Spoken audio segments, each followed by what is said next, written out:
இஸ்ரேலை தாக்கப் போகும் ஈரான், ரஷ்யர்களை வெளியேற்றிய புதினால் பரபரப்பு. பதற்றத்தின் பின்னணி: இஸ்ரேலில் உள்ள ரஷ்யாவின் தூதரகத்தில் உள்ள ஊழியர்களை குடும்பத்துடன் அந்த நாட்டின் ராணுவம் அவசரமாக வெளியேற்றி வருகிறது.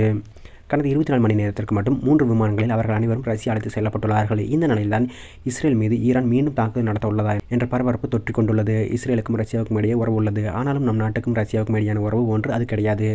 இஸ்ரேல் அமெரிக்காவின் ஆதரவு நாடாகும். மறுபுறம் ஈரான் ரஷ்யாவின் நட்பு நாடாக உள்ளது. ஆனால் இஸ்ரேலுக்கும் ஈரானுக்கும் மோதல் உள்ளது. இதனால் இஸ்ரேல் ரஷ்யா இடையே உறவு இருந்தாலும் அவ்வளவு சிறப்பாக இல்லை. இருப்பினும் இரு நாடுகளுக்கும் தூதரகங்கள் உள்ளது.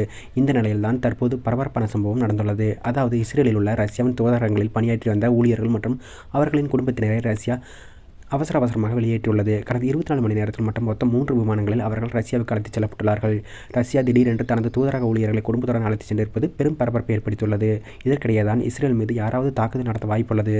இதனால்தான் இஸ்ரேலிலிருந்து ரஷ்யா தனது தூதரக ஊழியர்கள் வெளியேற்றிருக்கலாம் என்றும் கூறப்படுகிறது.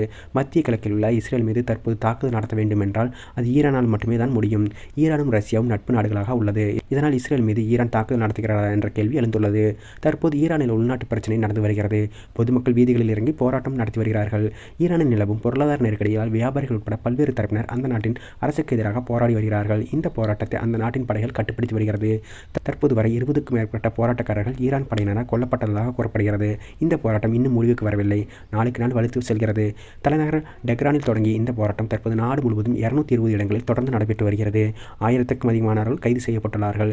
இதற்கிடையே தான் இஸ்ரேல் பிரதமர் பெஞ்சமின் நெதன்யாகு தனது அமைச்சரவை கூட்டத்தில் ஈரானில் நடக்கும் போராட்டம் அங்கு வசிக்கும் 92 மில்லியன் மக்களுக்கு திருப்புமுனையாக இருக்கும். இஸ்ரேல் நாடும் அரசும் நானும் ஈரான் மக்களின் போராட்டம், சுதந்திரம், விடுதலை உள்ளிட்டவற்றின் அடையாளமாக இருக்கிறோம் என்றார். இது ஈரானை கோபப்படுத்தியது. மேலும் போராட்டத்தின் பின்னணியில் இஸ்ரேல் உளவுத்துறை இருக்கலாம் என்ற சந்தேகம் ஈரானுக்கும் இருக்கிறது. இதனால் இரு நாடுகளிடையே மோதல் அதிகரித்துள்ளது.